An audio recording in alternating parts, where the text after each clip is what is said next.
relax within this present moment and try and just come to ourselves and trying to understand that any expectation that we put on ourselves is essentially stress in the making, or pressure in the making. It might not be in this present moment, because within the present moment we don't feel it, because it could be good for us. That's the mind's mechanism of convincing us to put the expectations on ourselves so we can make it happen.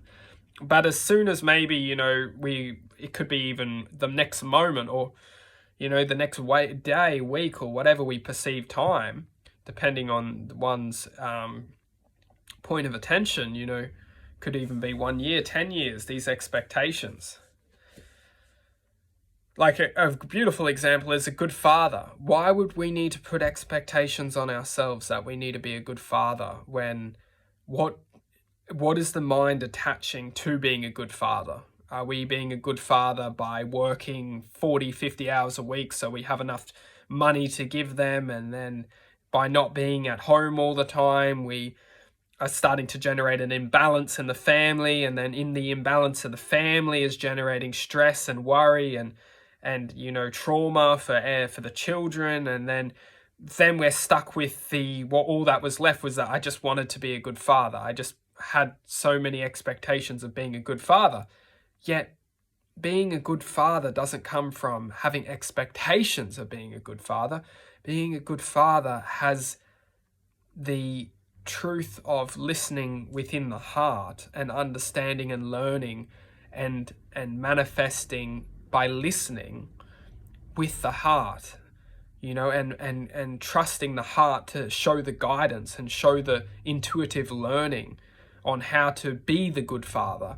What the mind does, and this becomes very true, is the mind is constantly talking to us like, no, we need to do 40 hours, 50 hours a week. We need to earn money. We need to be successful. We can't be at home. We can't have this much time off because we need money. We need to buy this. We need to get that. The mind just talk. And because the mind will play, the mind says, you need to be a good father. You need to be a good father. You need to be a good father. And then the heart says, I want to be a good father. The mind has these expectations of being the good father. Yet the mind has no fuck given if we are gonna have a heartbreak. The mind is promoting heartbreak. It wants us to break our hearts. The mind is pure evil. Pure evil. The mind is evil. And truly the mind is evil. And it can convince us with our expectations of being something true, like being a good father. And then the mind, says like, we need to be a good father. And it's not just evil in your face, because it doesn't want to scare you. It does it very strategically, very sly, very, no, we should work that extra day to get that extra bit of money so we can, buy that extra thing for the family.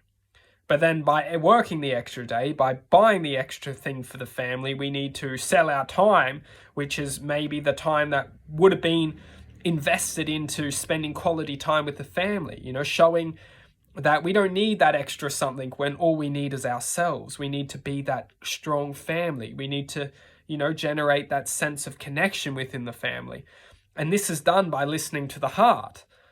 By listening, no, I don't think we need that. But then when the mind's got this attachment to maybe anything, any expectations, like being successful, being, it starts to fight against the heart's awareness and the heart's truth. And, when the heart says something, the mind will say something back. And it's our awareness which chooses sides. It's our point of awareness which chooses which side it wants to believe in. And the mind is so manipulative that it will try and convince our awareness what's true and what's right. But it's not right. It doesn't give a fuck. It only wants to break our connection with our love. Like the two sides on the shoulder where they tell you that, you've got the God one side, one. All we are is a point of attention of infinite possibilities. And we're either taking truth from our hearts, or we're listening to our programmed mind, which has an agenda to keep us in this